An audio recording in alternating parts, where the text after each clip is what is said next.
Thanks, buddy.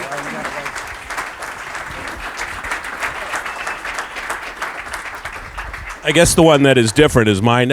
Thank you, Eric. Eric said I worked there for 40 years, which is true, proving you can fool some of the people all of the time.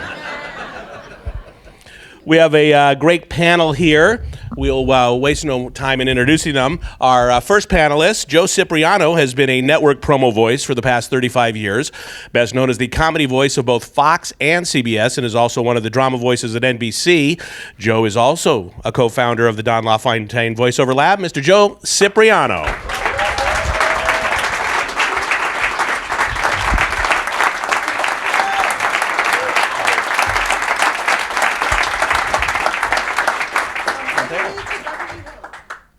Coming out on a Saturday. Wow. Thanks for coming. Next up, Randy Thomas.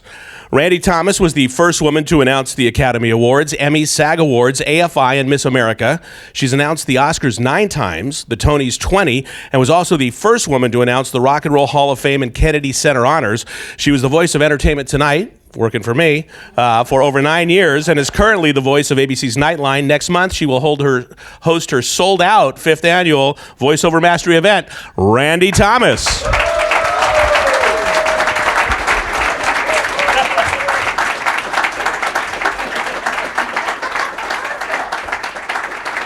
Wardrobe malfunction.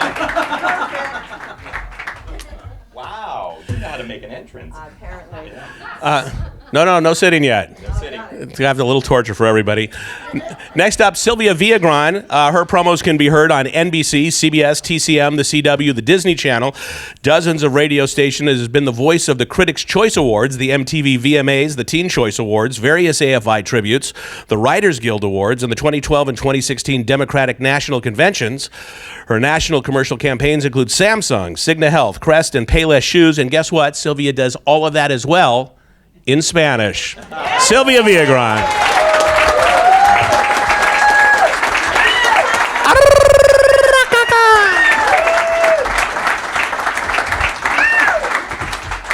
Welcome, Sylvia. Next up, Townsend Coleman, having already established himself as a seasoned voice actor in commercials and animation since moving to LA in 1984. It wasn't until a chance phone audition 25 years ago that Townsend Coleman began his prolific promo career. What was supposed to be one spot turned into 16 years as the comedy voice of NBC for such hits as Seinfeld, Frasier and Friends, to The Office and 30 Rock, as well as all the Tonight Show spots for Jay Leno. Since leaving NBC in 2009, he did similar duty at ABC for 6 years, as well as Fox, ABC Family, The Hub, and Judge Judy. Currently, Townsend is the voice of doing daily promos for Live with Kelly and Ryan, a seat he's filled for the past 14 years. Townsend Coleman.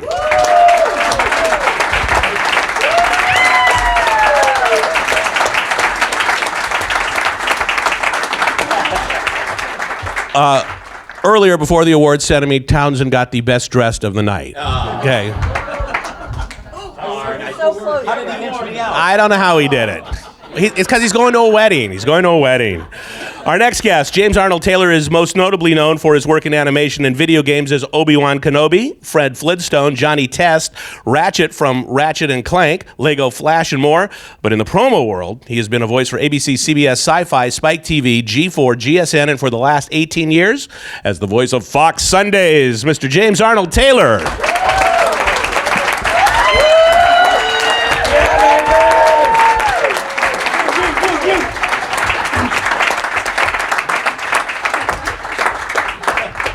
All right, now everybody can sit. Oh, thank you.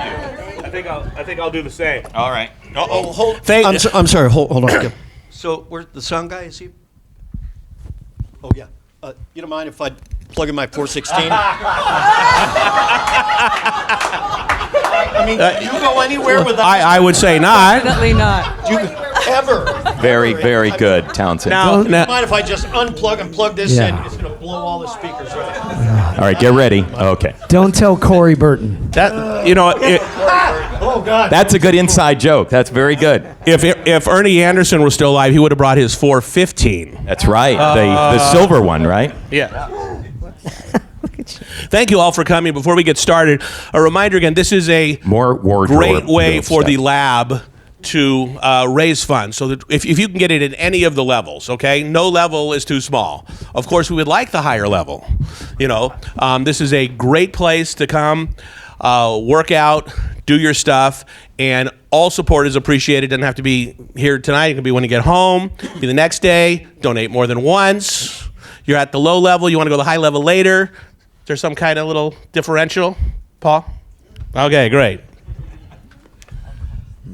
Before we get to the questions, having done this for 40 years, and I actually started in radio doing promos before that, I thought I would go over some of the things. They're in no particular order. I'll get people to comment. One of the things that people do is you have to make a demo reel.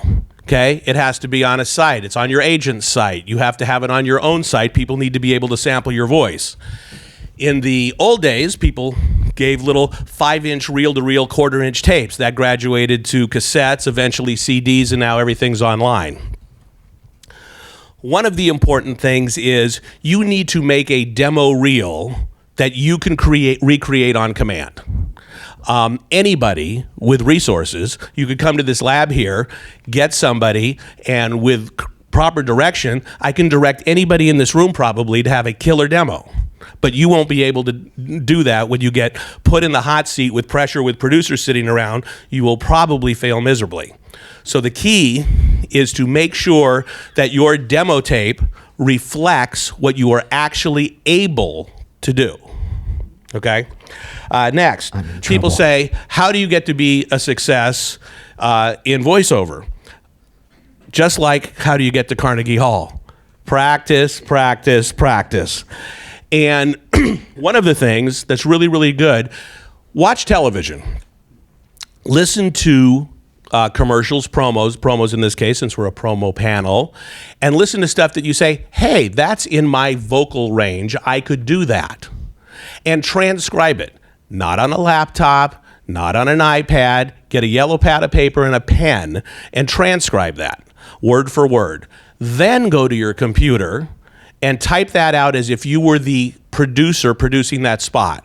And the object of the game being, make sure you give the proper direction in that copy, maybe 2 lines of the direction you want, and then whether you're underlining a word, putting marks of ellipses, whatever it is, you have to pretend, I want to give it to one of these people on this stage here and have the best shot at them reading it just by looking at the copy the way I have it in my head. So that's good. It's not like the old days. You used to be able to go into a studio. You would drive somewhere. There would be an engineer. There would be a director. Now you have to self-direct, engineer, and voice your spot. So you really have to be a triple threat in order to be able to do everything. Next, a well-written script, which you will not always get, should direct itself. Don always used to say, let the copy direct you. Because that's all you have, you're not going to have a director. Sounding authentic in many moods is what you need to do. You know, it's like the old Hollywood quote, Hollywood's all about authenticity. Once you learn to fake it, you have it made. But if someone says, well, I want a Don LaFontaine type of voice, and you're down here in a world, okay, but you don't sound comfortable in that area because you haven't stretched your muscles in that area yet, you will not sound authentic. So try to be the best you can be. Don't imitate someone else's voice, mimic their style and tone, but be the best you can be within your current set of limitations, and then take classes and practice on how to widen out that range. It's the subtleties that stand out. And Scott Rummel, who's not on the panel today, a lot of trailers and stuff like that, he always described it as a dusting of the moss wing. So it's what you do in the little, not in the big. It's just the little subtleties in the piece of copy, a turn of a word, a smile, whatever it is. That's really good. We're in LA, not New York. LA is specific. If you're working in this field, and certainly if you're at this level, you need to be able to hit it out of the park on the first take. We producer directors are impatient. We do not, we want to go in and hear, for ISDNing, click, click, boom, in you go. And it's like, Don LaFontaine was great for call Steve Tisherman. I needed Don. He says, "Hey, I have between 10:11 and 10:13." I said, "I only need 10:11 and 10:11:30." Okay, because that's what happened. And that's what we like. So no, the expectation is no one's going to give you a half hour to bang out their 30-second promo. Know your business. This is one of the things that every single person on this panel knows. Know people who've done voiceover before you, from way back when to current now to up-and-comers. Learn the executives, learn the producers, learn the engineers. Everything that you're going to have is about relationships. So the relationships you made, it's going to be expected that you can do the work. If you are not doing a live session and you're recording, which most people are doing now, they have a home studio at home, and whether they have promos or affiliates or whatever it is, don't make your client wait too long to turn around the stuff. Turn it around as quickly as possible and communicate how that is. This one, not everybody on the panel will like, but okay. Be humble, okay? James. No, James. I wasn't talking about you, James. Okay. This is great. Now I get 2 mics. I'm out. All right. I, as a producer who hire lots of talent, stay off social media. Don't say, fantastic. This is so happy to be doing this. What about doing that? Handle that in a personal email. If you're on something, let someone else do your bragging for you. If somebody, get one of your friends to write on social media. Hey, was that you I heard on blank? And then you can comment on that. You can say yes. Well, yeah. Yeah. All right. One of the old things about show business is they say theater is life, film is art, television is furniture, and to some degree that's true. It's just about getting the work done. All right. So now those are some of the basics. Very good. How'd I do on the basics? Off to a good start. And hopefully that gives you something to think about. So, Joe, tell us a little bit about how you got started and what was the transition for you that you said, wow, I think I actually can make a living doing this. I'm still waiting for that to happen. Okay. I started in radio. I found in my career that you're either coming from an acting background or radio background in promos or somewhere in between, but you have to have both sides of that. You have to have the timing side that you have that you get in radio, and you also have to have the chops for acting and interpreting copy and doing something like what Kevin said, doing something with the copy. So for me, I came from radio, and I knew early on that I wanted to have something to do with network television, and my entree into it was in the early 80s, actually in trailers, which is very strange because trailers back then were there were teen movies that I was doing, Fast Times at Ridgemont High and Bachelor Party and Porky's and all of these teen movies, and they wanted an up-tempo, kind of a thing that would appeal to teens, and that's actually how I started. And that began my career, but I was always going after promos, and I was on the radio one day after sending my demo that you're talking about on all different formats, reel-to-reel, cassette. I went through all of them through the 80s. The head of promos for this brand new network called Fox, it was his 1988, was stuck in traffic on his way home to Simi Valley, and he was running over in his head, what am I going to do to make our network stand out? And it had just gone on the air a few months earlier, and he actually heard me on the radio. And I was doing an audition for him while I was on the radio, filling in for someone. I wasn't even supposed to be on that day. And that led to, from 1988 until about 2005 or whatever, being the comedy voice of Fox. But and just wrap it up real quickly, I didn't trust it, and I stayed in radio. I didn't get out of radio until about 1990. I wanted to put a good 2 years into it because I really didn't think, I was worried that promos wouldn't stick, and it was a new network. I think Ryan Seacrest is feeling the same way, right? And by the way, Still Joe is not completely out of radio. If you're listening to K-Earth 101 here in Los Angeles, all the imaging on that station is Joe. I do love doing radio imaging, as well, a lot of us here.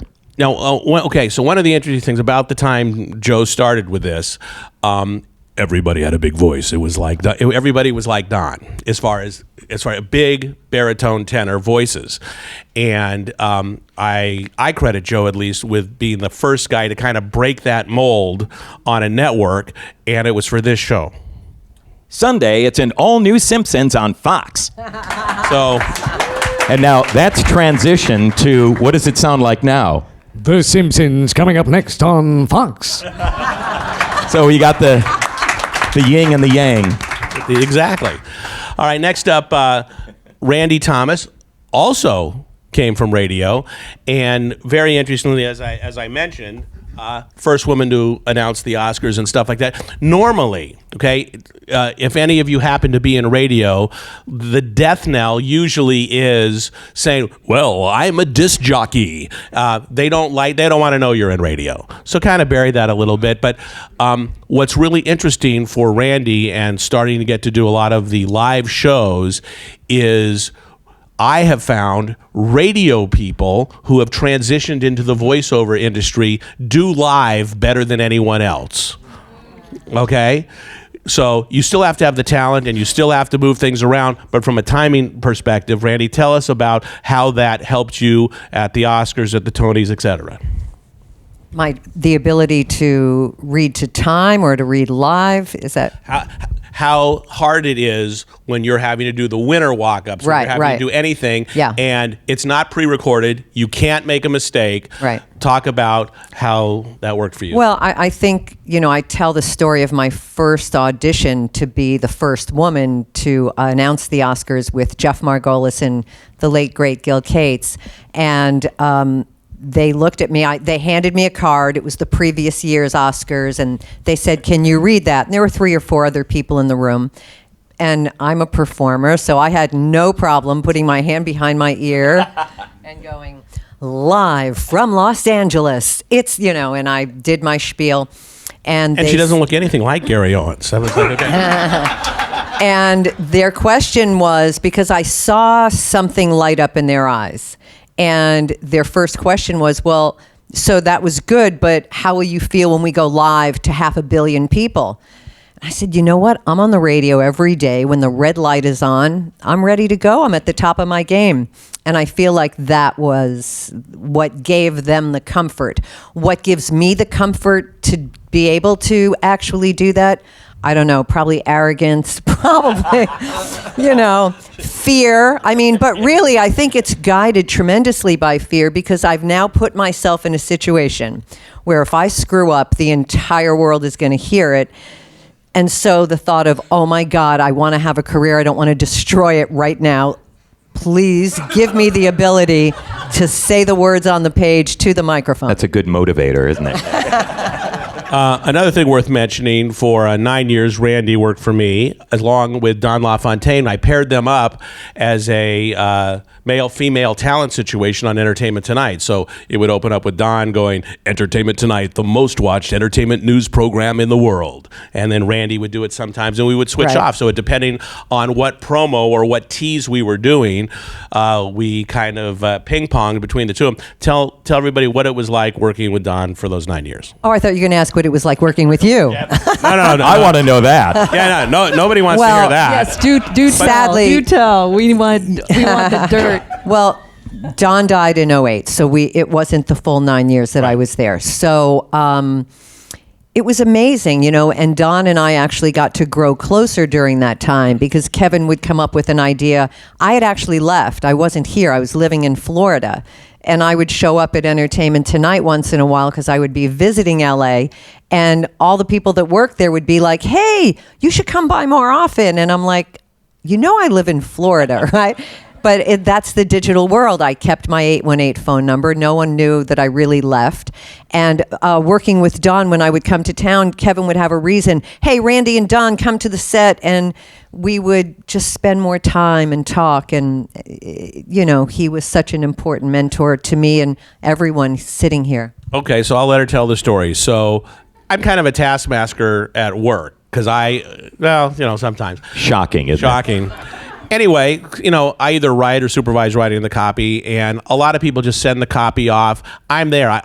One of the things I hope as a producer, director, writer is once I have a talent, I try to write to that talent's pace. I try to write to that talent sensibility.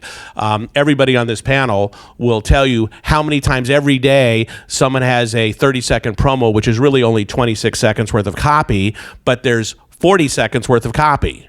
And nobody sounds good, rushing through that unless you're the FedEx guy, John Machida, is that his name? Yeah. So that's really tough. So I try to write in people's voices to give them enough room to be able to do what it is that they do. So Randy, I'll tell everybody what a day at ET looked like, number of pages of copy, how many changes we did for our 130-minute television show, which aired in Prime Access, which is 7 to 8. Well, it was crazy. First of all, I was in Florida most of the time, and my fax, they only wanted to fax, so forget about the digital. My fax and they'd be already on the ISDN. I would kick open the door to my booth, I'd hold it, I'd reach outside the booth. As the fax is coming off, I would then rush to the mic and I would cold read it. And I would say to Kevin sometimes, I don't like the take they used. And he would say, well, we're in a rush. So if you didn't like the take, do something that prevents us from using it. So sure enough, do take yeah, right. One of the things it's a good teaching moment. If you're in there and you're like 10 seconds in, go do something to make it so the take is not usable. Yeah, that's good. Usable. Mess it up. Yeah. So that fixed I've that. done that without thinking. Yeah. There's no way we can use the messed up tape. If you do a messed up take, some editor will use it. So you don't want to do that. All right, let's move along here now. Sylvia also came from radio, does a lot of live shows as well. Tell me, it's interesting because you do both English and Spanish. So tell us a little different about how that bilingual thing has helped you, and what are the differences between the English-speaking promos and the Spanish-speaking promos. But I'm going to tell you about Sylvia's range. So Sylvia, give us an idea of just a regular promo, and yes, and then a promo you do for Mundo. Oh, cool. Oh my God. I don't know. I can't think of anything right now. the next Entertainment Tonight. I know. That's try. Yeah. I don't know. I mean, I do. So. Just say mucho más música. I do. Okay. So I do a lot. I didn't know you were bilingual. I know. I do. Yeah. I do like the Elena of Avalor. So, Okay. Coming up on Elena of Avalor tonight. Or today, tomorrow, I don't know. But anyway, so a lot of these people here, you hear their normal speaking voice, but they have a great range. So especially besides promo, many do animation. So you're getting a lot of things. And so learn how to do everything. Learn how to stretch what you do, because, for instance, a lot of times on Entertainment Tonight, we're doing something in London, and we want to have a British accent on this. We never hire a British actor to do it, okay? Because the problem is a British actor who's going to have a proper English accent doesn't know how to read a promo. So if someone can approximate a British accent but can know what to punch, when, and where, we're going to hire that person first. All right. Sylvia, you also did both the Democratic National Conventions 2 years in a row. Tell us what that was like for you. Oh my God, that was. I can't honestly. There are no words for that because I do live shows like everybody up here as well, but that was like literally 4 days. It's 4 days of live shows. So you're there from 9 a.m. to probably midnight, more or less, and you're doing you're doing the rehearse. You're there, and a lot of times you're getting stuff like Randy was saying. You're getting like last minute changes, and sometimes you don't even have the script. And it's the most disorganized show or event you can ever work for. And things are flying. Yeah. And so what was really, really interesting is that I actually had this one moment that when you introduced Barack Obama. I'm sorry. No, that was amazing. That was amazing. I can't even describe what that was like. To announce the leader of the free world. It was like, oh my God. But I had to do a guided photography where there was the congressional photo, and I was the one sort of guiding everybody to look at the camera, and I did not have the script, and it was like half a page, right? And there was no script, and they were like 60 seconds to page 36. I said, I don't have page 36. What? I'm going to email it to you. No, don't email it to me. Don't email it to me, because when those closed, those closed areas. Yeah. So I said, just text it to me. So they texted to me. Wow. And I actually read off your phone? Off of my phone. I mean, that was, and I kept thinking, if somebody calls me or texts me in the middle of this, it was insane. Like, I was so freaked out, and you're so right about the adrenaline of like what that feels like. Like, as I'm reading it, I'm just like, the background is like, don't fuck it up, don't fuck it up, don't fuck it up. That's the motivator. And by the way, that is a good rule. I tell everybody, you can apply it to all parts of your life. Yes. Don't fuck it up. Whatever you do, don't fuck it up. 100%. That's my motto. Right. No matter what you do, feeding the baby, don't fuck it up. Reading a piece of copy, don't fuck it up. It's like, what was the name of that movie with Bowfinger with Eddie remember Murphy. that? Eddie Murphy. It's like KIT, keep it together, Yeah. KIT. That was it. DFIU. Yeah. But going back to your question of what is the difference between English and Spanish promo, for me it's always been it's been exactly what you were saying. It's like, you have to be able to do a lot of things in Spanish. And in English, now that has served me tremendously, because it really is. In Spanish, it's about relationships. So if the producer, the director, the copywriter, if they like you, they'll hire you again. In general market, that was not always the case. I think that's the case now. That was not always the case. If you were talented, they would hire you, period. You're talented, and you're like the only game in town. And, that was the case for a very, very long time. I think that's kind of changed a little bit. But in Spanish, if you don't have a good relationship, and it's very, that is very warm, and it's very much about, just that besitos, and there's a whole nother thing. How are your kids, and how have you been, and how was your vacation? And there is a very warm connectedness that there is in the Latino world that did not exist in English. But I have found that has actually helped me tremendously, because now that the market has opened up, and we're not the only game in town anymore. There are some very, very, very talented people that don't have to be here in town. They can be in Wisconsin. They can be in Florida. But they don't speak Spanish there.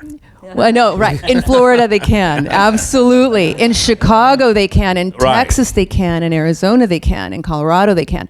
So, that has opened up. What I have found is that connectedness. That has been the key for me. So. Let's talk about the relationships and stuff like that. Relationships are very important, but I want to give some reality. Back in the day, as I was overseeing all this, I could just hire whoever I wanted, okay? Whoever I thought was the best person for the role, I would just call them and I would hire them. It's harder today. Everything is more by committee. So you can have the greatest relationship where the relationship before would absolutely get you the job, okay? Like, I've worked with Randy from radio all the way forward, and Sylvia as well.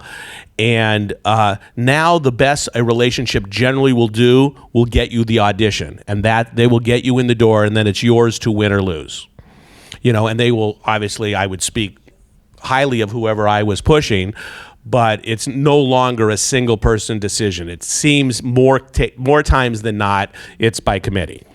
But back in the day, I would say every one of us on this panel, we had someone wherever we worked that was our champion. You know, Everybody had a you were rabbi. my champion. Linda Bell Blue was my champion at ET. So, you know, we have that. I don't know if that works today anymore. But this goes back to what I'm saying. Know the history of voiceovers. Know people before you. I would recommend. Go ahead. No, go continue. All right. And just as I Keep a wanna- notebook, okay? This is kind of the layman's way of doing it. Get a notebook, and if you are talking to Kevin Gershan at Entertainment Tonight, have a Entertainment Tonight Kevin Gershan page in your notebook. Write down things. People like it if you remember something personal about them. If I was talking, what are you doing? Oh, I'm taking my nephew Albert to his high school. Oh, how's your nephew Albert? Whatever it is. Again, it's a little phony, but it's, you know, until you actually get to know them, people like that. It's a little advantage to be, you know, there, and there's a delicate area between doing that and doing that too much.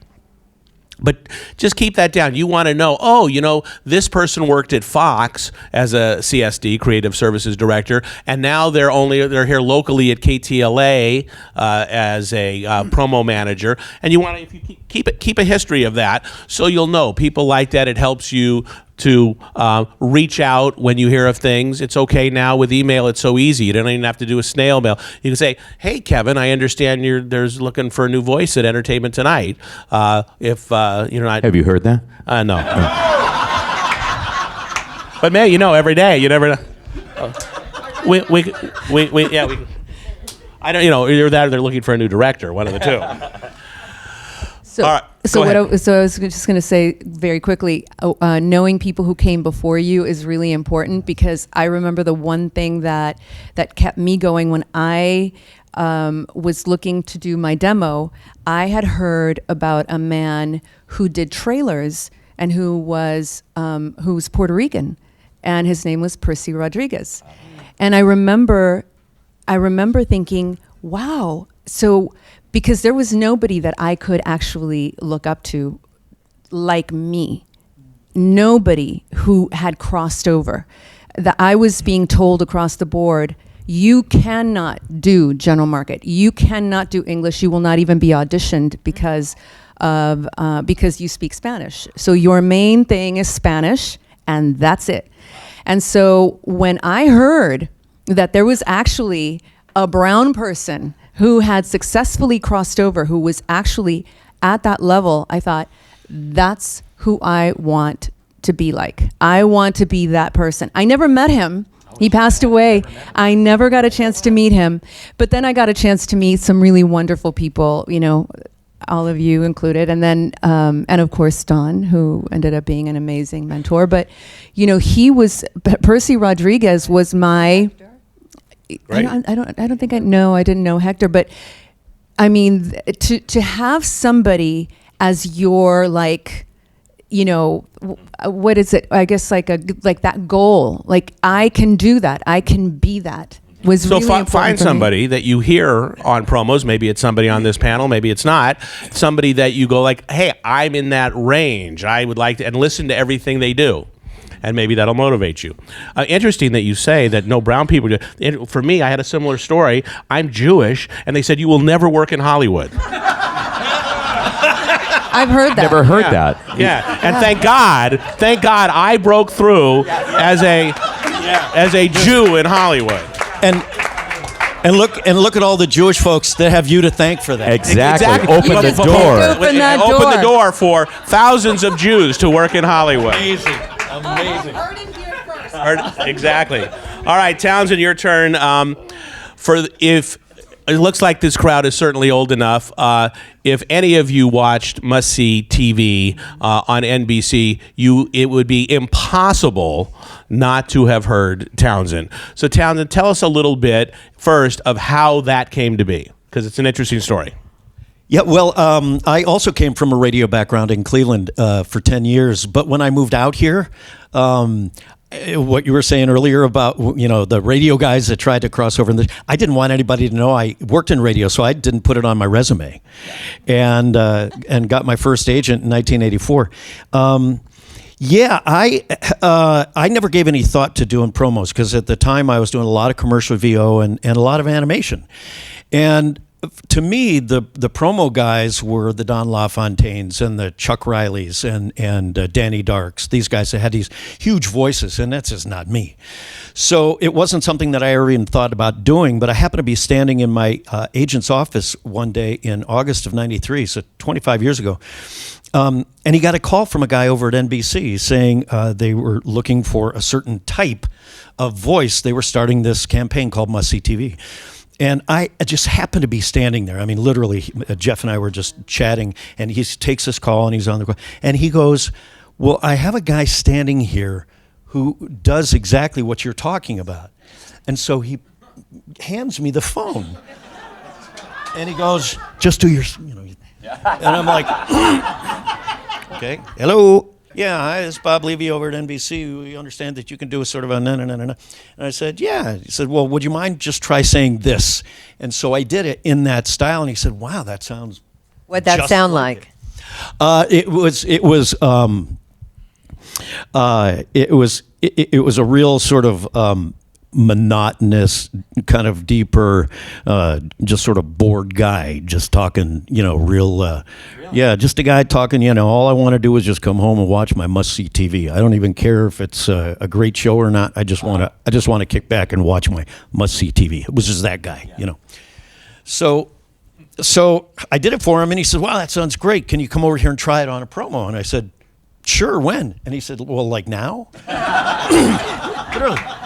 So he said, yeah. He says, great, I'll have a drive-on for you here at NBC. I'll see you in what, half an hour, hour? And I said, yeah, I'll just leave now and head over there. So you were there in 2 hours. Yeah, right, exactly. Traffic was better then. It was 3 miles away. So driving over to NBC in Burbank, I was like, wow, what a weird thing. Because Danny Dark at the time had been the voice of NBC for probably 10 or 12 years. And I thought, man, he was such an idol of mine. And I remember meeting him the first time when I first moved to town. I did a Keebler spot as a couple elves. And he was always the announcer on the tag of these Keebler spots. And I thought, I wonder if he's going to be at this session. I'll get a chance to meet him. And I did. And I was so starstruck. I was shaken. It's like, I don't get starstruck with, normal celebs, but guys like that, meeting Don LaFontaine the first time and Ernie Anderson, these guys that I grew up listening to, it's like, oh my God.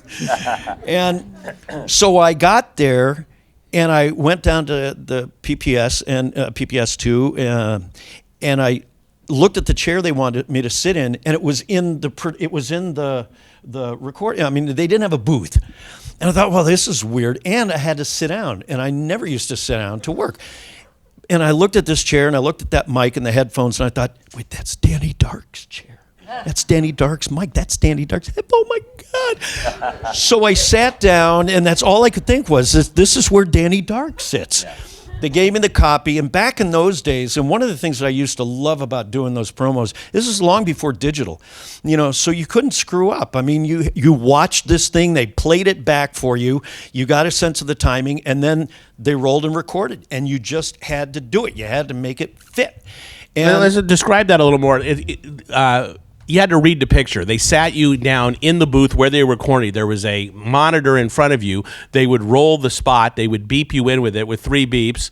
In you would go. And yeah, and it's like you'd hear those 3 beeps, and it was like you were saying, it's like now or never, dude. It's those 3 beeps happen, and you just got to lock in. And that's where I really, called upon my radio background. That's where that came in. And then my animation background and acting background really is what helped me kind of be loose about the tightness, if you will. Right. You know what I mean? Because you got to be like just locked into it, but you got to be loose in those spaces that you've got.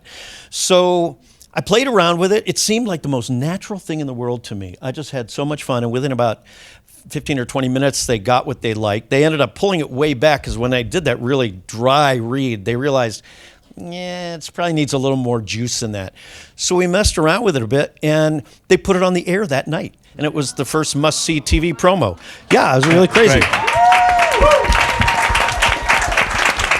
And by the way, that's a good exercise. This is a time where there's no Pro Tools. There's no digital audio workstation. Exactly, yeah. They're doing it on 24-track. So try this sometime. Record a any promo that has lots of sound bites in between it, record it, pop it into your Pro Tools or whatever, and try to read along and hit those sound bites without stopping. There's no sliding it in. There's no time compressing it. You had to time compress yourself and be able to read it within those things. So that's a good exercise.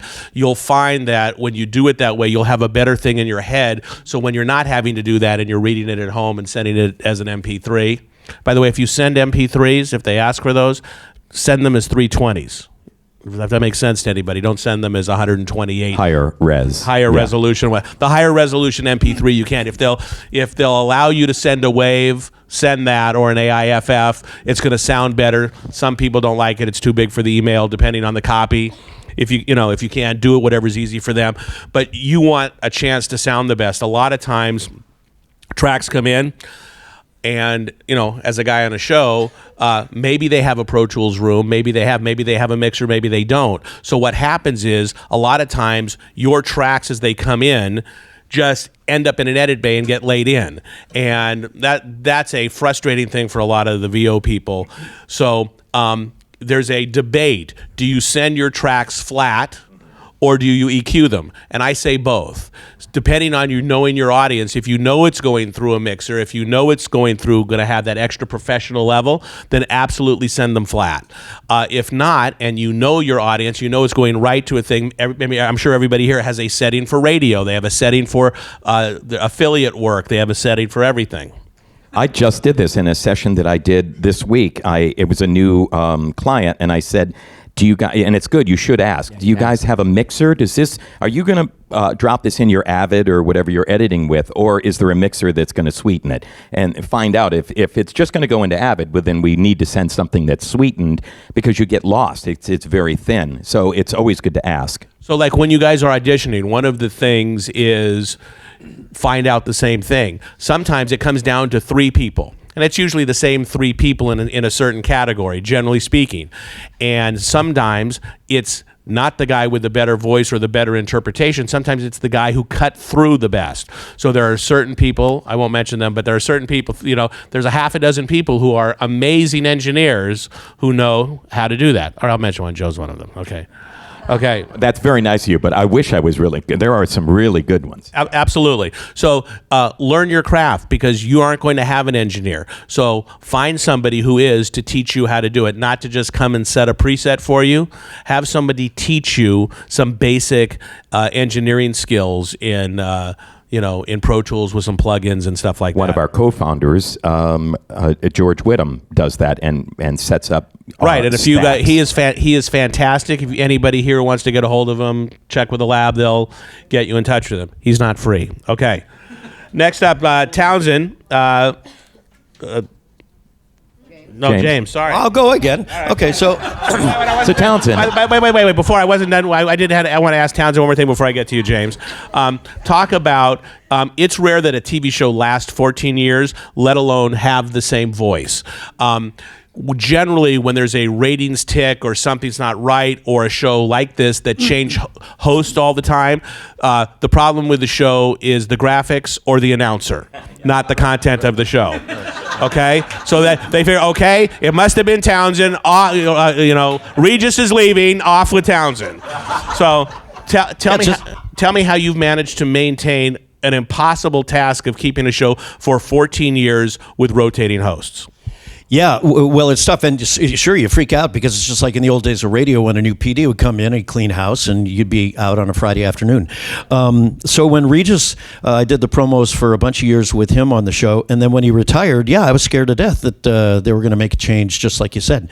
They didn't. I marveled at the fact that I was able to make that transition and still be on the show when Kelly was on her own for a year, and then when they got Michael Strahan, I made that transition, and I thought, oh boy, I don't know how many times I can go through this.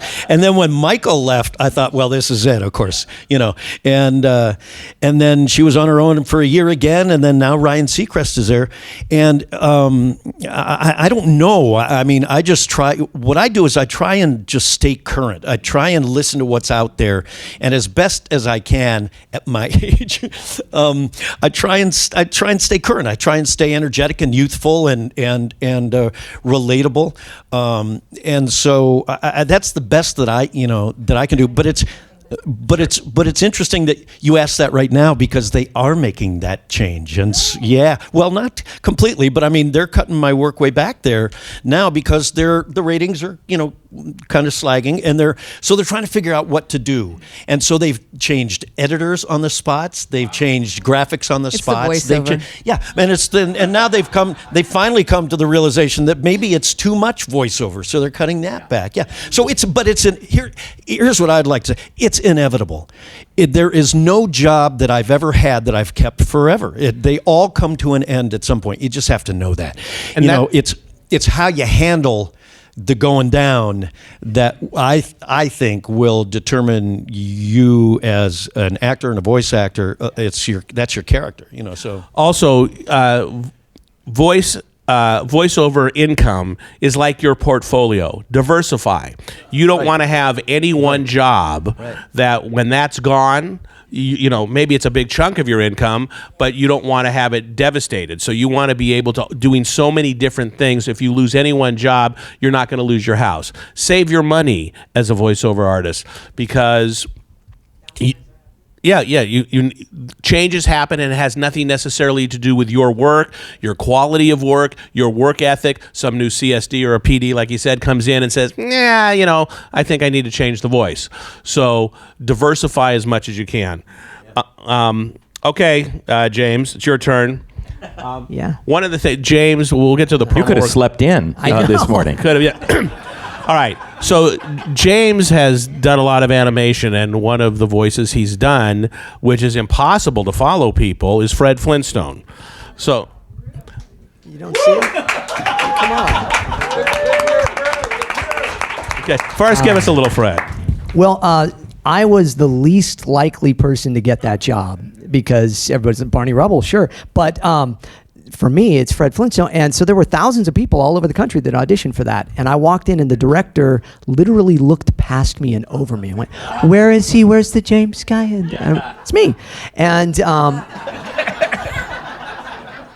how you doing? Yabba dabba doo. I can do Fred. I can do it. And so in the session, I was with Henry Corden, who was the current voice of Fred Flintstone. Now, Alan Reed was the original Fred Flintstone. He passed away. Henry took over for him. Does anybody know why Henry was picked as his double? Because he was his singing double. Alan Reed couldn't sing. He couldn't hold a tune. But Henry Corden was a brilliant singer and performer. And so anytime you heard Fred Flintstone sing, it was Henry Corden. So it was the natural voice to go to as the next voice of Fred Flintstone. And then, of course, you look at me and you go, well, the natural voice to go after Henry is somebody else. But it was me, and Henry was in the room with me, and they would play back his stuff because he was ill and wasn't able to get the voice anymore. And so he was so kind to be right in the room there, and they would play it. Post Fruity Pebble cereal, part of a good breakfast. And then I go, Post Fruity Pebble cereal, part of a good breakfast. And then she'd say, no, it sounds too high-pitched. And the engineer went, he's actually lower than Henry. And she goes, well, it's not Jackie Gleason enough. And then Henry finally went, Would you stop looking at him and listen to him? and he made her close her eyes. And so she did. She did the rest of the session with her eyes closed, and they would play him, and they would play me, and then I would go, and then he would play, and so she went, I don't know who it is by the end, and I went, okay. So it was, yeah. And James brings up a really good point. Now that most people are doing the lion's share of their work from home, it really is theater of the mind. And it's important because as producer and directors, we are prejudiced as to what we see. So we see James walk in and he's not a big, heavy-set, Jackie Gleason looking kind of guy. That voice cannot possibly come out of him. Like he said, Barney Rubble maybe, but not Fred, and he does a fantastic job. And it's tough. I've always said it's really hard to follow a legend. Alan Reed was a legend, and it's really hard for anybody to do that. And he has certainly done it. He's done a fantastic job at that. Thank you. And it's happened in the promo world too, though. Over at Old Studio City, we were talking about. I went in there once. They wanted the sound of this big kind of Gary Owens voice, and it was between me and Tom Kane, who is a dear friend of mine. And I got in there, and Tom was doing it at ISDN because he lives in Kansas City. And I asked my agent, I said, "Can I do this ISDN?" And they're like, "No." And I said, "Yeah." So I go in, and the guy goes, "No, it sounds like you're trying to sound like the guy from Fox." And I went, "I am the guy from Fox." And the engineer, again, was like, yes. And the engineer's your best friend, okay? I always connect with the engineer. One, because I am an engineer. I'm an editor. I've been doing this since I was 17 years old, and I love all of that. But I always connect with the engineer because they're your best friend. They're also going to help you when that glass is there and you can't hear what's going on. And they're going, "No, actually, this take is the best take, and we can do that. We can make this work over here." These guys know what they're doing most of the time. And so always befriend your engineer. Yeah. But You ever like the engineer that actually will hit the talkback button to let Yes. you in on it? Yeah. And you're sitting there because you're like in that booth and you're like, I know they're talking about me. And you hit it and they're like, "Well, we could get sandwiches later, but I don't know if you really want." Because sometimes you stress out. We think they hate us. Yeah, you think they hate you. Yeah. Yeah, another good thing is talking about that. When you are working with producers and directors, just, don't fight back too much because we have terrible egos and it'll be like we'll just ban you forever, because you'll say something stupid. It's not like the days when Orson Welles says the right read is the one I'm giving you. You people are such pests. So James, talk about Fox Sundays and the current work there. I know. Well, like most people here, I started in radio. I started at 17 years old. I went into the local radio station and said, "How do you get into radio?" And I started sweeping up and handing out bumper stickers and watching the DJs in the middle of the night. I would sit and watch them do their shows. And then I would go into the production room at night until 2 in the morning and do my own fake shows. And then I would give the program director my tapes. And eventually one night the overnight DJ didn't show up. Go figure. It's an overnight DJ at a rock station in Santa Barbara. And it was like they called me up, "Kid, you're on." And I went on and the rest is history for me. But radio really prepared me for Fox and everything else. I had been doing some stuff at ABC that was a little different, and it was this, because of my work in voiceover and stand-up comedy, I've been doing stand-up since I was 16. I worked in a radio syndication space, Premier Radio Networks. So I would write and voice and produce my own comedy bits that would go all over the country, from Rick Dees to Howard Stern. And so, I'm told I'm still the voice on Howard Stern. It's like 20 years ago. It's a very special Howard Stern show. And that's still on. That's still on. I would do all these things for them. And so that cut my teeth for the promo stuff. So one day, Special Ops in Fox said they wanted to try something different. They That's wanted when I first somebody. met you. Yeah. And I was so terrified because I'm like, Joe Cipriano is one of my heroes. Townsend and Joe, these guys are like my heroes. And I'm going, he's going to hate me. I'm coming in going, "Hi, I'm doing some stuff to him." He's like, "Yeah, great. You and George were so sweet." George DeLoyo. It's just, and also brilliant in doing, he does a lot of Spanish promo and stuff as well. So, but I walked in and I met with the Special Ops department at Fox, and they said, "We want somebody that can do a 70-year-old guy from Vegas smoking a cigar and drinking a whiskey for one promo, and then do that 70s show as a stoner kid." And so I did. And for a couple of years, that's what I was doing. There was no one sound that I had. So it was, it's an all new That 70s Show coming up on Fox, and then it was, there was a show called Fast Lane and Cedric the Entertainer, and it's an all-new Cedric the Entertainer. And I'm told the executives for the first few years thought I was a large black man. I'm serious. So I just started doing that, and one day in the booth, they were trying to come up with this thing for LOL Sunday, and they said, "What if it was like Gary Owens and Don Pardo had a love child?" And so it was The Simpsons coming up next on Fox, as the Family Guy. And so I took a little Gary Owens and a little Don Pardo, and I combined them into one. And so it's kind of been my whole thing, my career. And that's been 15 years? 18 years. 18 years. Fantastic. Yeah. James. And, Well, the thing that's so great about James is he's such a great impressionist. He's got to have a great ear. We could in do a whole this other business. panel on voice doubling sometime, but I Right, do so a lot I wanted of to talk doubling. about that, both James and Townsend. How has your training and ability in animation really helped you in what you do in promos and what sets you apart from some of the guys who just do this? I think it's because we have the ability to change our voice but keep our acting ability the same. So I can hear it in any voice you want. Because the promo thing is such a gift. It is such a gift to be able to look at stuff and know where it fits in and how there's a rhythm to it. You cannot just be a regular voiceover person and jump into promo. There's a rhythm, there's a fluidity to it. It's musical. It's totally musical. And so if you have the ability to manipulate your voice, hopefully you have the ability. So with voice matching, you have to be that person. So if I'm talking like David Spade the whole time, I have to be able to tell the promo just like David Spade, you know. If I'm doing Ewan McGregor as Obi-Wan Kenobi, well, then I have to say it in that same way, right? If I'm doing Chris Walken, although it's crazy, you do the promo for The Simpsons, you know. The Simpsons. The Simpsons, followed by Family Guy. No, so I think that's probably what does Right, it. and that's what I was saying, whether we're hiring a British voice or whatever, you still have to read it in the same promo sensibility. Most of my work, like for sci-fi and all these channels, is I do this old British man. So coming up next, it's the secret world of this. You would not believe what you'll hear. and so it's, I might need that next week. Okay, very good. Please. Well, the animation background also comes in handy in allowing you to stretch. Let me mention the tick. Yeah. Come on, the tick. Evildoer, beware. All right. You face the tick. Cowabunga! Wait, that's not him. That's TJ, yeah, it's Tina. So I just want to say, and I looked over at you, 100%.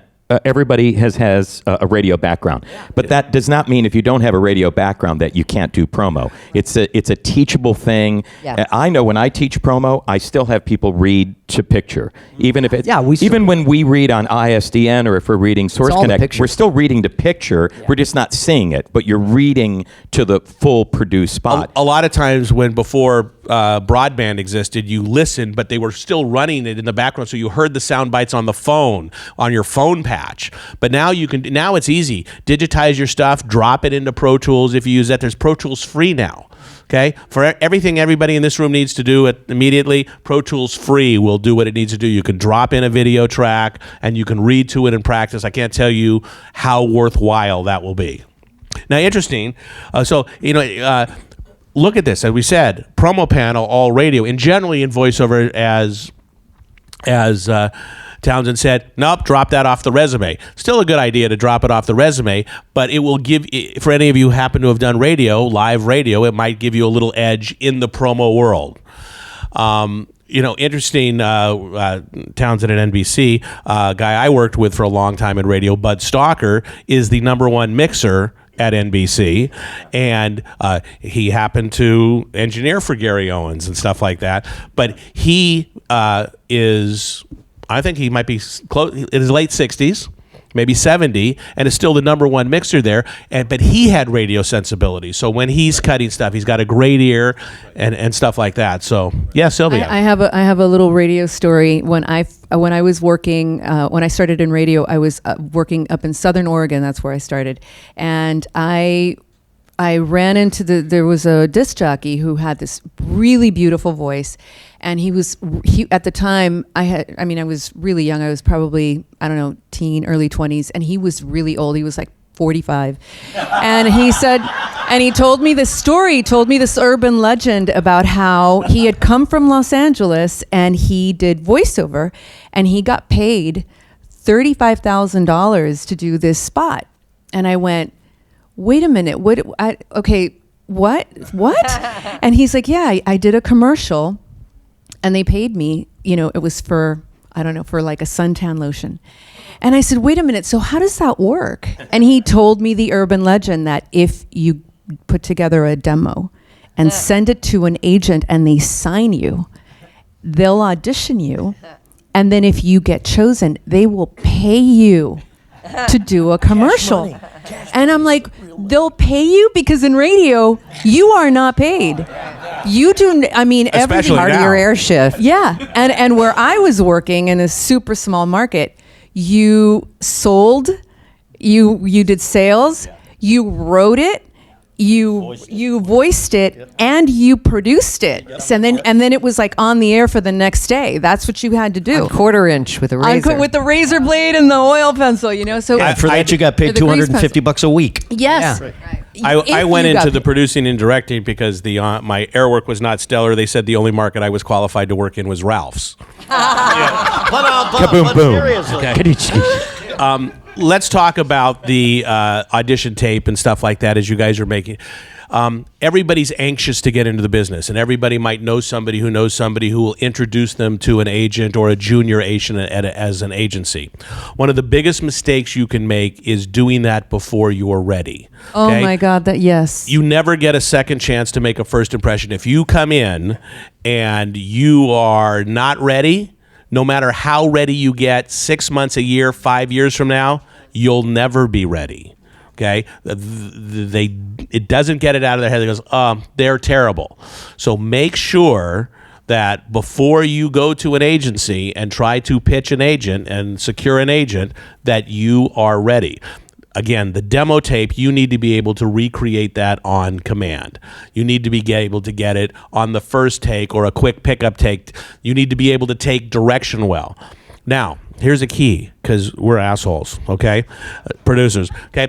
Most producers don't know what they want until they hear it. They're going to say, can you do it this way? Can you do it that way? And it's going to be up to you to not do what they ask, but what they want, okay?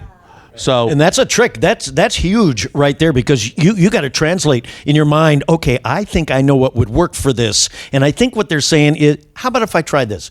And then... And it's But changing. that's experience. Yeah, That's It experience. is changing these days, though. Now too, the younger producers and stuff hear it very differently than we would hear it, and that's hard to translate.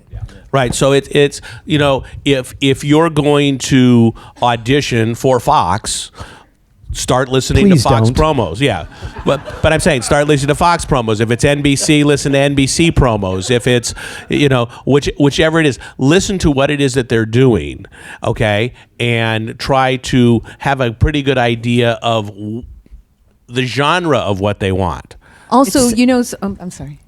No, what you said, just on what you said, that is so true, because I have found that a lot of my younger producers and directors are straight out of film school.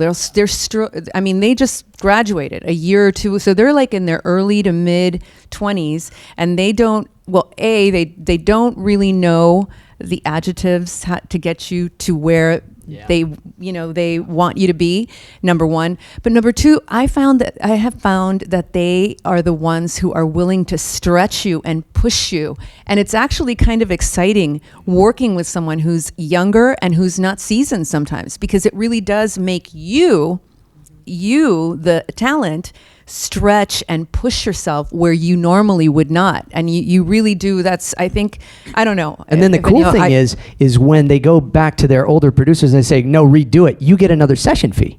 That's sweet. That's sweet. You know, It's my evil speaking plan. to the fact that or not. No, that was just a trailer scratch. Sorry. If we go to finish, then we'll pay you. Okay. Isn't that true? That's a touchy subject. Okay. Yes. So for those of us that came out of radio to be successful in promo, it doesn't have to be, because now I do think they're looking for actors. They're looking for people who really have those acting chops. And when I was doing Entertainment Tonight, on the next Entertainment Tonight, it was very big. It was a big, important show that's, in prime access. Now I do Nightline. And what's interesting is the in-show is big. They want it hard. They want it newsy. They want it, this is Nightline. And but then when the guys call me that want me to do the promos, not at all. They want it offhand, don't sound like an announcer, and you have to go really, really fast and just say what. And it's the opposite of what I had been trained for. That's when they say- but there is a sarcasm or something. That's when they say, don't do it like the chick who's the in-show in Nightline. Right, exactly. Exactly. Now, by the way, for those of you who don't recognize Randy's voice from those things, she's also the voice of a commercial you may have heard. Call 1-800-ABCDEFG. Get hooked on phonics. But you know what's... Listen, that was a good start for me. But we are all living in a world where we get paid... We're living where? In a world. Okay. We get paid for things that Don would call it the tissue paper business. What we do today does not work tomorrow. I really should have thought more deeply about commercials because those give you residuals. Those give you, another 13-week cycle. That is non-existent in promo. You definitely have to work a little harder in promo than you would in any other discipline. Also, one other thing, everybody's going to direct you a different way. Someone's going to say, just do what you do. Someone's going to say, there might be 2 lines of direction on the page. Don't be insulted by those of us, I'm terribly guilty, of a line read. I wrote it, I know what I want it to sound like, and I'll never forget, so Don comes on ET and he reads it the first time, and I'm thinking, that's not exactly how I want it. So I go, fuck, am I going to line read Don LaFontaine? And I said, can I just give this to you the way I want it? He says, your spot, you're paying for it. And he was great about it. He was fantastic. So you might even ask, okay, if somehow you're not hitting the mark, can you read this to me so I can kind of hear your cadence? You know what I always say right off the bat if it's a new person? When I meet them for the first time through the line, I'll say, feel free to give me line reads. I don't mind it. It's your dime. It's yours. I just let me know if I'm not hitting it. So I think it's totally okay to do that. And it depends on who it is. Sometimes you just have an engineer recording it. Sometimes there's only a PA in the room. There's not the guy who read it. There's not somebody with any directing ability. But to what everybody on the panel was saying, besides being an announcer, a promo voice, it's really voice acting. So one of the things that I believe can help every one of you, take some acting classes, okay? Take some improv classes. This is all going to help all of you to be a better person. Is this a good time for questions or... Also, just very quickly, Yeah. TMI, I'm incredibly codependent in my personal life. Doesn't work so well, but in my professional life, it's wonderful. Yeah. It's wonderful. How can I help you? What can I do? How can I make your commercial better? What can I do to, make this product better? You want a line reading? Give me the line reading. You want me to jump on one foot? I will do that. Yeah, but then you also got to know where to draw the line too, because No. you sure you don't want another one? Because I can give you another. I mean, let me just try one more. Please, No, we please, come don't on. need another one. And by the way, it's really good. I will tell you, as a producer director, I like it so many times. With everybody on this panel, and especially Don, I have to mention him as much as possible. Don would read it, and I would go, good. And he would say, I can do it a little better. Give me one more shot. Okay? So feel free. If you don't feel that you gave it the best read, as I said, you don't know who's in the room, they're signing off on it, give it one more shot. Use that one, that's better. So that's... And by the way, I don't know if you guys do it, but whenever I hook up with ISDN, you don't know who's in the room. And I'll say, so, who's driving the bus today? Or who else is in the room? And I write down everybody's name on the smart. script, Yeah. So smart. So you want, one of the funny jokes that I hear a lot of from my voiceover friends is, why is there always a British guy in the room? There's always one British guy in the room. It's, I don't know why, but there's a British guy in the room. Eric, do we have a wireless we can pass around for questions or? Wow. I think we can hear, right? Now we can hear. Anybody have a question? Yes, You can sir. restate the question. What were you talking about? How to sweeten a recording for an audition? What does that mean exactly? Okay. So when you are recording into Pro Tools or Twisted Wave or whatever digital audio workstation you're doing, it is recording it in what we call flat. It's not adding any equalization. It's not adding any compression. It's not adding any limiting. So EQ, limiting, compression combined in a certain order, maybe your voice is a little thin and you need a little bottom around. Maybe you need something around 400 hertz. Maybe you want to have a little compression to compress and make you stick out a little more. Maybe you want to put the smallest of reverb on there, almost imperceptible. So it'll cut through whatever mix there is if nobody's doing that. If your mic isn't as good as you'd Correct. like it to be, it can help the microphone. Correct. too. Okay, microphone selection for your voice is really, really important. Most people in promos. Where's that microphone again? Yeah, the show. Where's the microphone? Okay, so 416. the mic that Townsend hears is a Sennheiser MKH 416. It is the reference standard mic for most promos. Most networks have this mic. That's what they use, but it may not be good for you. Sometimes, if you are a big baritone voice, a ribbon mic like a Telefunken U47 long body. If anybody has one they want to give me, Can I mention something? Yes. And we do it all the time here at the lab. You can come in for a mic shootout, and you can hear your voice on different microphones with different preamps. Yeah. And walk away with that on a USB stick so that you can play it in your speakers and find out what your voice sounds It's best so like. important. I don't know, Joe and Townsend, if you have this issue, because my voice naturally is not a big voice. So when I get on a 416... What about me and Randy? Come on. Well, you both have just magical voices. It just happens anyways. You don't need Nice. to. You don't need to do anything. We've got to try to make it. No, when you're not the big promo guy is what I'm getting at. Sometimes they put you on that mic, and I had an engineer tell me, "You've got a real puffy voice." Puffy voice? I don't know what that means, but when I was on a U87, I had a puffy voice. But on a Gefell UM70, it's beautiful. So I have a UM70 that I use in the studio. And this is really important. One of the things I try to do about once a year with new stuff that comes out, I'll go to a studio and I'll get 10 mics and 10 mic pre's, and I'll bring some of my VO people in, and I'll have them read on every combination.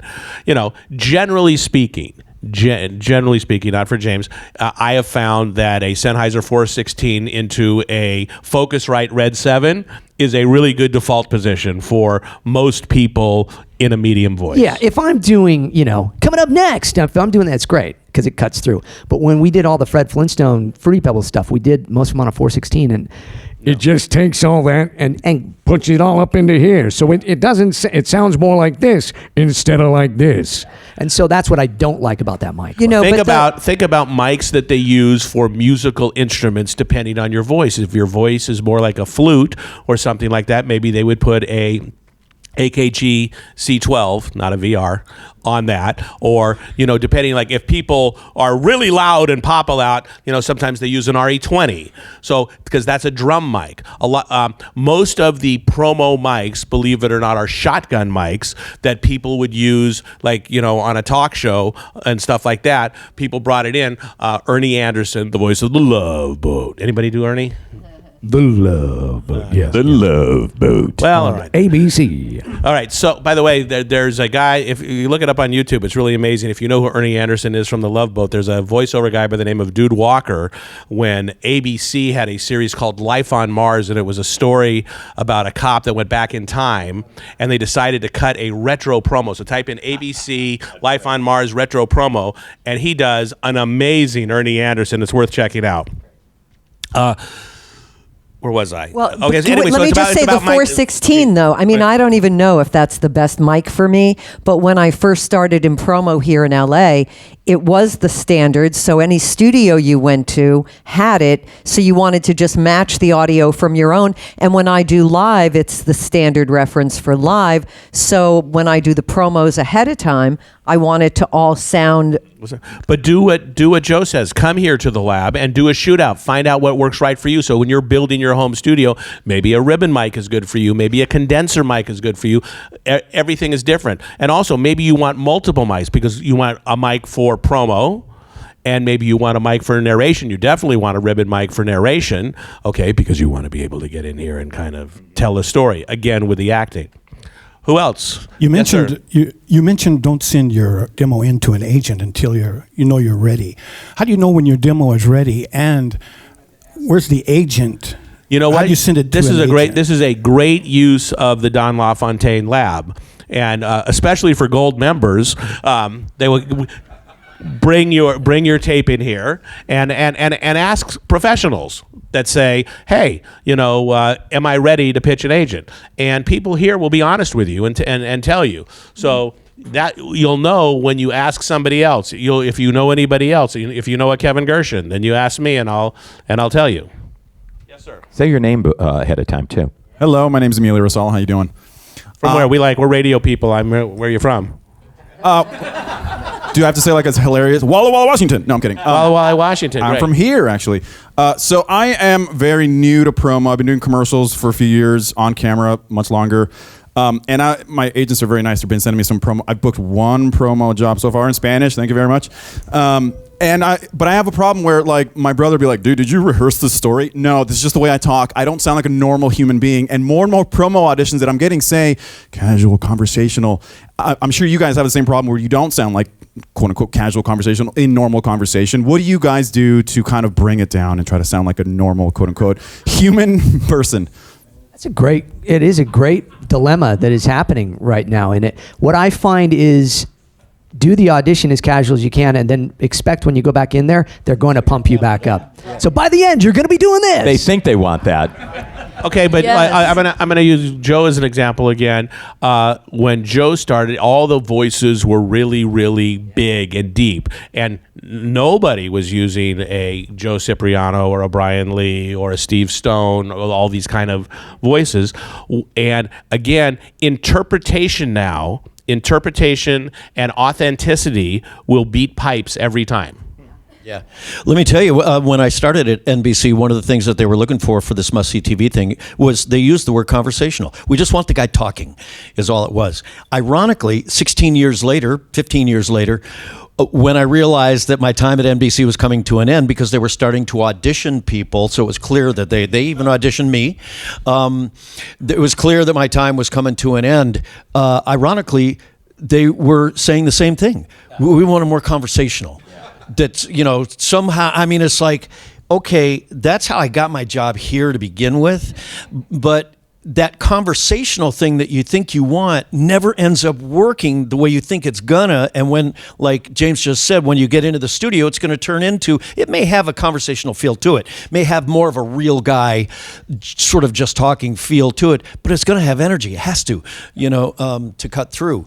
And so, that conversational read that you're talking about, it's a kind of a fine line to walk, but you just make it you. Just make it you. Yeah. And that's a great answer. Rehearse throwing it away. So like record yourself throwing it away, not caring. Almost like when you first look at it, record that. Because I got a job one time where I was so angry at the producer. The person was somebody that just was being like just mean, blatantly mean to me. I just went in and went, I don't care, I don't want this. Yeah, coming out, and I booked it. And then I really love that person. No, but We love everybody that pays us. Well, I have one quick thing to say about that. I think that the two main things with that is your acting ability, number one. So you have to be able to act.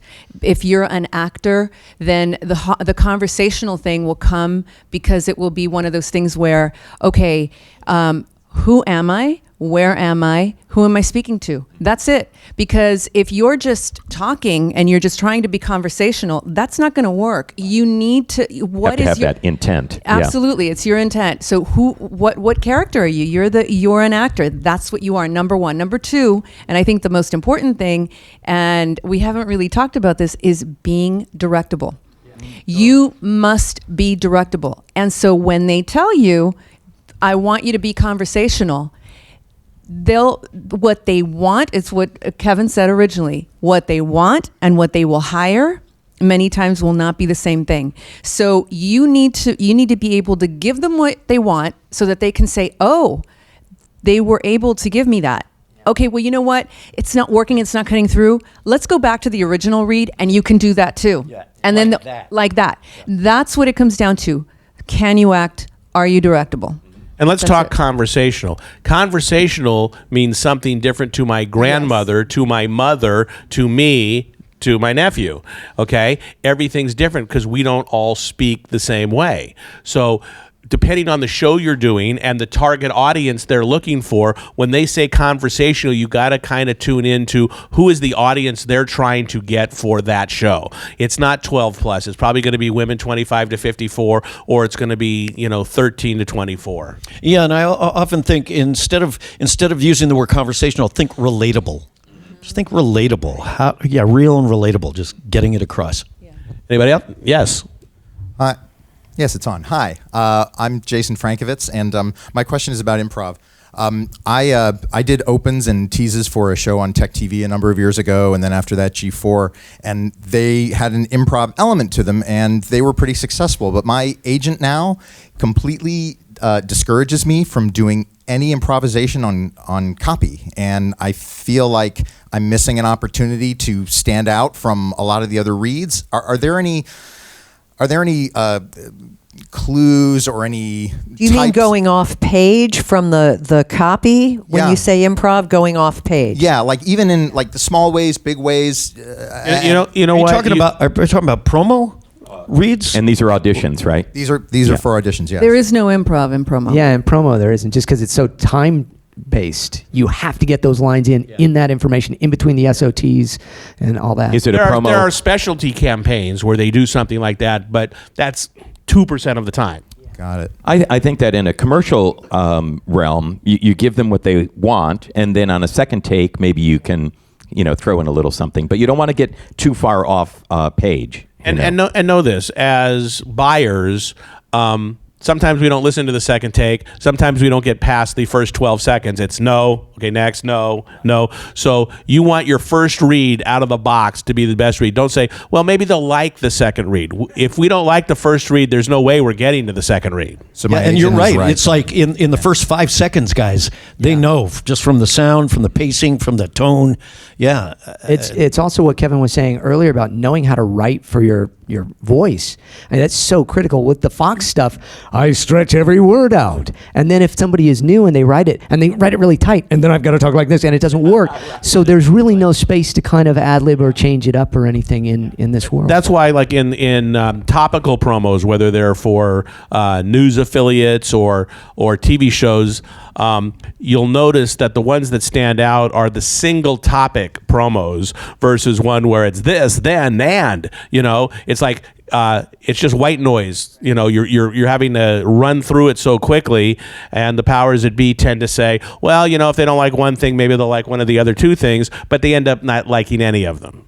Also, a lot of it too is depending on what kind of a promo you're doing. If you're doing a promo that's a national promo as opposed to, like, let's say an affiliate promo, I have found that a lot of my affiliates are now asking for very thrown away. They want like people on the street. They want they want something completely different from the national promos are completely different as well. It used to be about the big voice and the big, and the for women it was the sexy voice, and now it's not necessarily that. They wanted a little Usually the mom voice, or that we understand what your mornings are like. Yes, exactly. Kids. If you want to hear a specialty promo that's really good, is around the time Townsend was doing it. It's not going to be a Townsend promo, but around the Friends finale promo. Go look it up on YouTube. Go to YouTube, Friends finale promo. It's a voiceover guy by the name of Peter Cullen. He's also the voice of Optimus Prime, and he's also the voice of ERLO. But he was given in this spot. It's a really good example of he was given time. If you give everybody on this stage time, okay, instead of giving them 35 seconds worth of copy to fit into 26, give them 16 seconds worth of copy to fit in 26, and you will get magic. Yeah. Those agents, they know things. Half the time, I'll tell an agent story before we get to the next one.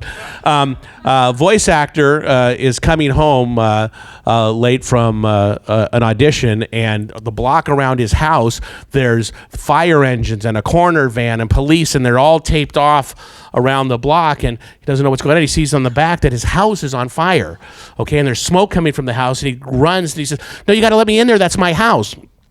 He says, no, sir, you can't. It's too terrible. No, I got to talk to the captain. Captain, it's my house. What's going on? He says, look, you can't go in there. It's too dangerous. But apparently your agent came over to your house. He was having an affair with your wife.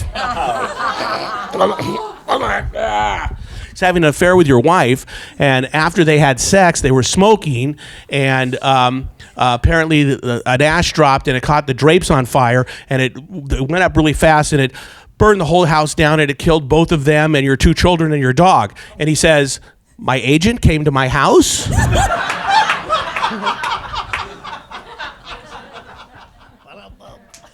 Okay, next question. Oh, over there. I'm sorry, there's one there and then here. Hello, I'm Yes. Michelle Haynes. Thank you so much for being here. It's really exciting to hear all of your stories. Hi, Randy. And my question is, when you were going through uncertain times in your career, who was your inspiration, or what? It could be a cat, but I'm just wondering who kept you going. Well, I'll just jump in real quick, and I have to say Don LaFontaine. I was working at Fox and CBS and doing promos on both networks, and suddenly Les Moonves, who happens to be in the news lately, I don't know if you've heard that. Who? Les? Had heard me on we do upfronts every year where they're doing all the new shows, and I had read on a lot of them, and I had read on this upfront, they didn't know if it was a comedy or a drama. All they had was a few words and didn't know if it was soft music or up music. Just read it as a comedy, and it was a drama, and they put it together with dramatic music and all of this, and Les is there reviewing, and he goes, "Who is that?" He goes, "That's Joe Cipriano. He's our voice. I never want to hear him on my network again." By the way, that's a true story. Oh yeah. But back you are. I lost what we're talking, and that's when I got into diversifying and working in a lot of different genres, because I lost more than half of my income like that. And we were about to be at Joan Baker's book launch, and called Secrets of Success, and I didn't feel anything like success at all, and had to go to New York to do this. Don had heard what had happened, and he called me. He said, "Joey, you got to come over here to the hotel." And I went over to see him, and he sat with me, and I said, "Listen, I just think, things have moved on, and that's it." He goes, "No." He said, "You're too good not to work." He said, "See the way that you're talking right now?" And I said, "Yeah." He said, "You're not doing that Sunday. You're not all up there. You're using your regular voice." He said, "Use all of your voices. Explore that voice."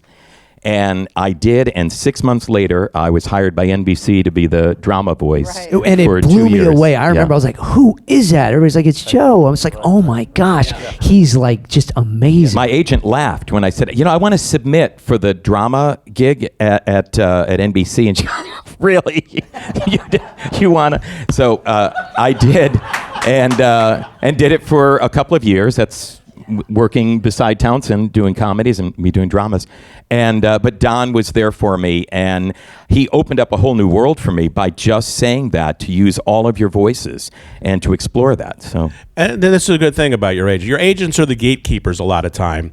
So if you have an ability to get the breakdowns and stuff like that of what's auditioning and stuff like that, don't be afraid to stretch out of something. If you think you're right for something, all agents have their, it's a business. It's not show friends, it's show business, okay?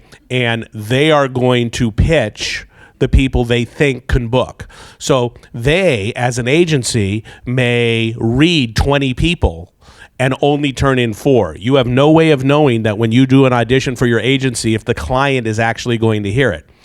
I, as a buyer, I'm aggravated. Like, sometimes I'll say, I want this person, and this person, because I know everybody, and I know the people I want, and I'm equally prejudiced because I'm saying I'm picking people who I know can do the job because I have no time. And sometimes an agent will give me 5 others. Please listen to this person. And I go, no, I don't want that. So you have to know.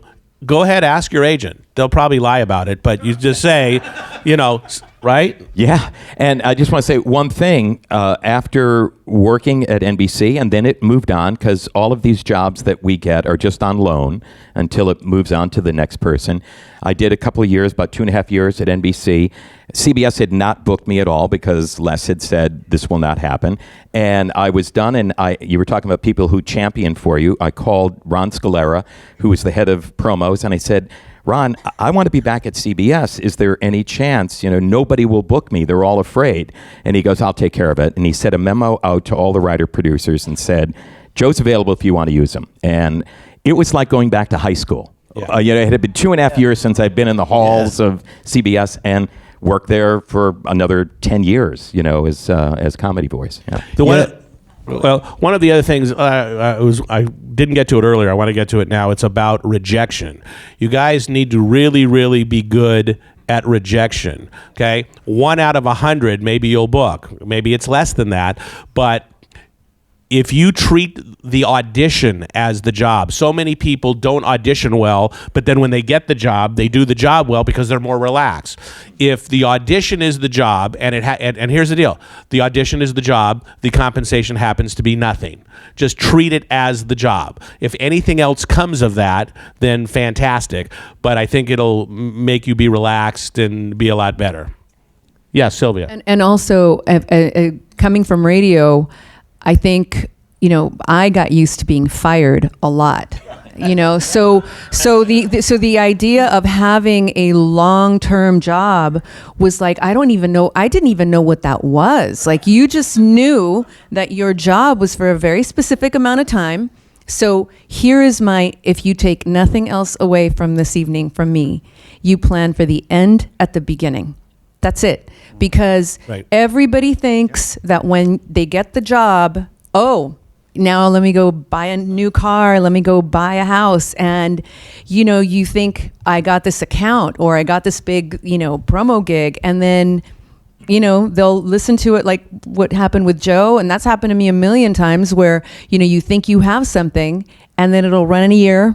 And then you're out, or it'll run 14 years. Yeah, so you don't look at know. that financial advice. She's not even Jewish. Okay, my maybe my grandfather had a great thing. He always used to say, "Pay as you go or don't go."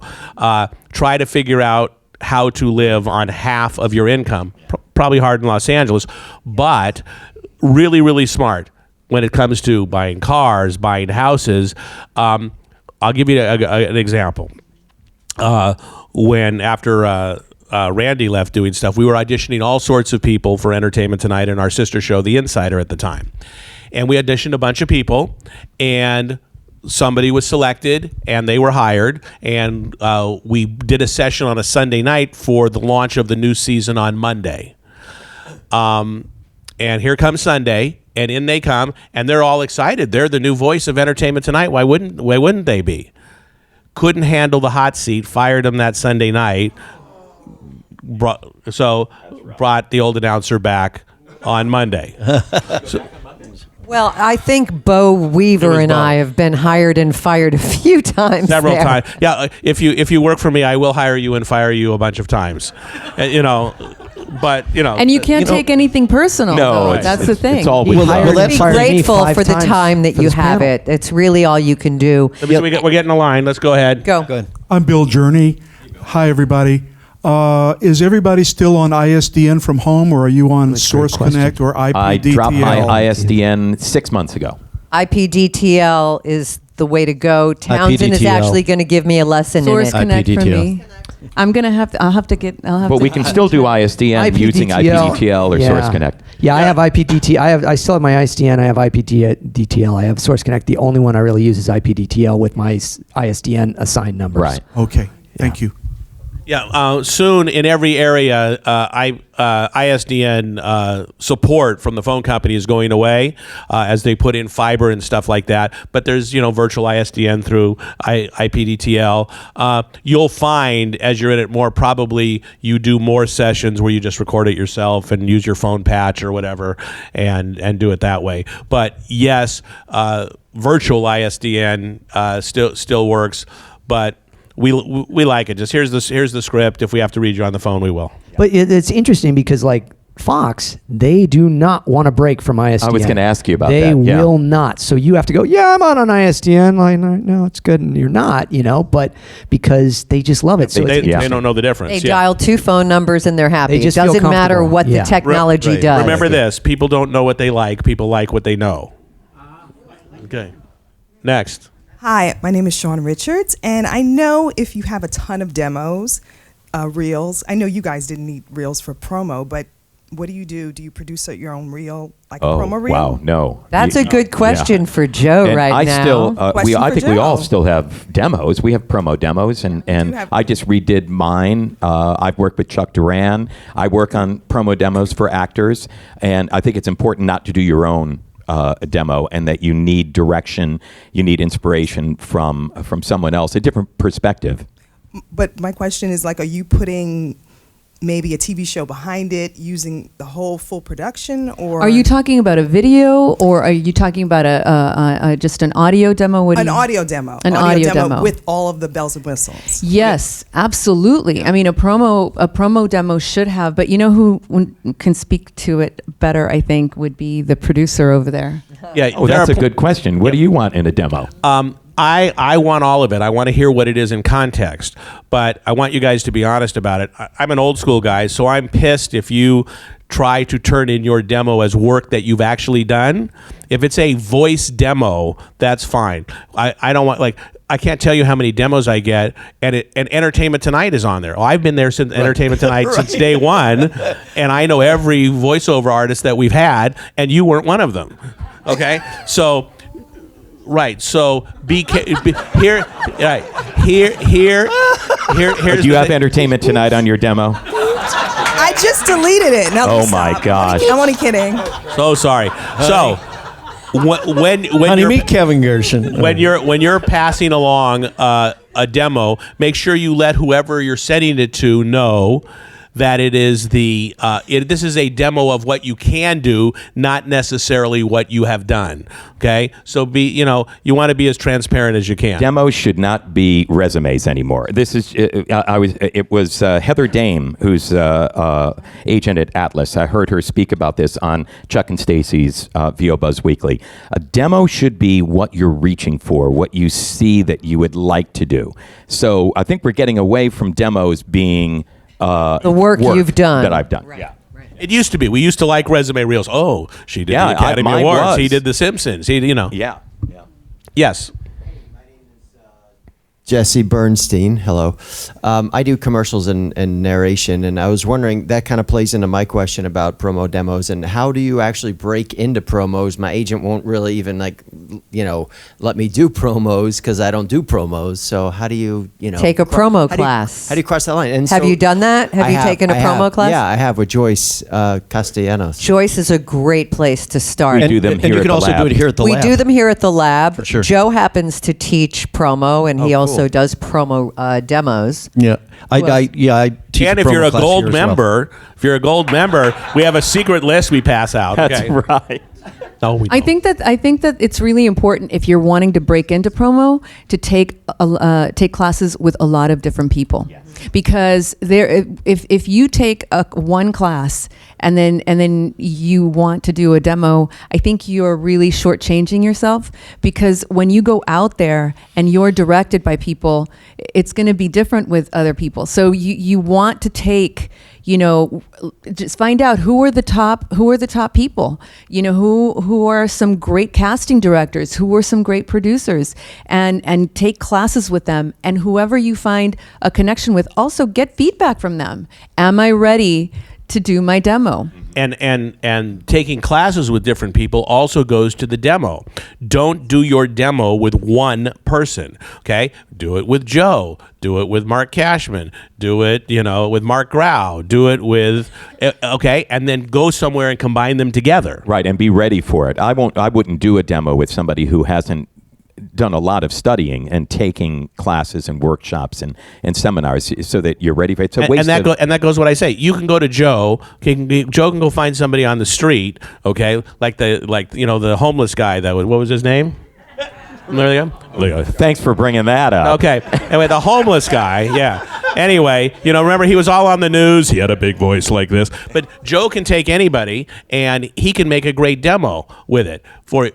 But if you can't recreate that, okay, he can direct you into it, and with editing and stuff, it's like, wow, this guy's ready when you're not ready. You have to be able to do it in an elevator. Absolutely. And one of my biggest pet peeves is a lot of the more beginning acting classes, they like to sign you up to the classes and then they schedule your demo. Exactly. Like, if they do that, if that's who you're dealing with, I just say run.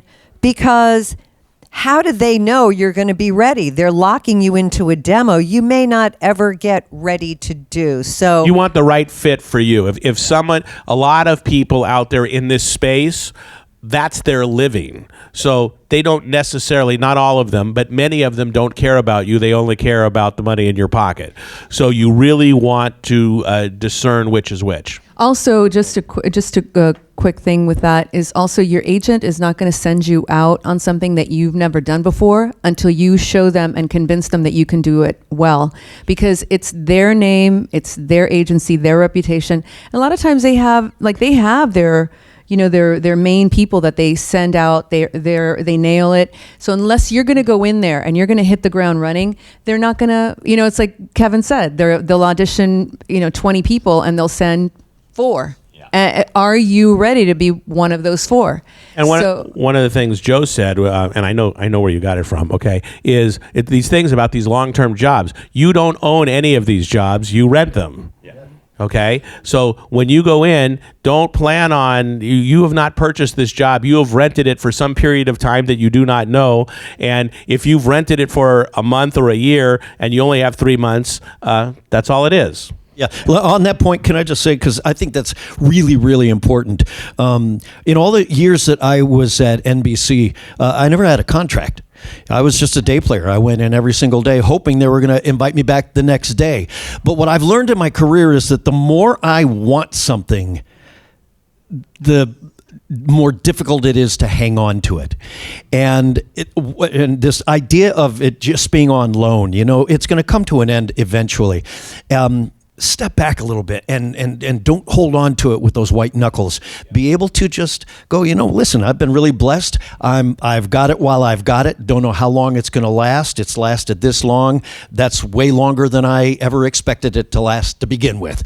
But I've always found that the longer something goes and the more I try and take ownership of it, like it's mine, that's like the beginning of the end. You just got to just go, you know what? It is what it is. I'm thankful for what I've got. As long as it lasts, cool. Also, there's also one last thing with promos that doesn't exist in commercial or animation, is that you are required to work at the drop of a hat, which means you need to be available at any moment. You have to be available weekends sometimes. You have to be a bit in the evenings. The whole thing about going out to a nice dinner and having plans, right? And so you'll get a phone call at the last minute where, it's 6:30 and you have 7 o'clock reservation somewhere. It's like, okay, well, too bad. Definitely also answer your phones. Yes. If you get a steady gig, get yourself some type of portable rig, whether it's your laptop or your iPad and maybe an Apogee iMic or something, because your car is not a bad recording studio. No, it's all right. Yeah. And if you have your agency is asking for a last minute audition, or you're on a regular show, I can't tell you how many times Randy on ET, she did stuff for us from hotel rooms and airplane. Wait, I have to say a funny story about that. First of all, for all the years that I was at Entertainment Tonight, Sylvia was the backup for me. How many times did you get to work? I think there was 1 week when you were 1 week. One time I was in Aspen, I think, and I couldn't. No, you had laryngitis. Oh, I had laryngitis. Yeah, that was it. It was a week. So, I mean, literally, we learn how to travel with it. And I always felt badly, but not that badly. Right. And by the way, friends or not, I don't care. I have a product to get on. Sorry, out. Sylvia, hello. Yeah, the promos that you're hearing this week on Fox, I did from a closet in Salt Lake City. With IPDTL patched in and with so pillows all you're around. out of the closet now? I'm out of the closet now. In fact, I just want to announce it now. Thank you. It's good for you. Anybody else? Yes, sir. Hi, I'm Thomas Vasila. I'm primarily a stage actor who's transitioning into voiceover. Sylvia, you brought up the idea or the thought about being available on demand, being available all the time. I mean, this is a very time-consuming and it requires a lot of commitment, of course. I'm curious to know for each of you what you do to kind of make your life larger than just what you put into your careers. What are some things that are enrich you in a way that you think maybe contributes to your ability to be able to relax when you're working and all of that, and also be like, you know what? Again, this is on loan. It's that we're not curing cancer. We're doing something that's I'm not sure. Curious about the other part of your lives. Oh, okay. That I'm fuel not this. sure if this answers it, but I think technology really helped us because when you couldn't leave your home studio, or we had to go into studios, you really could not take a vacation. So so what I did is, I was very fortunate.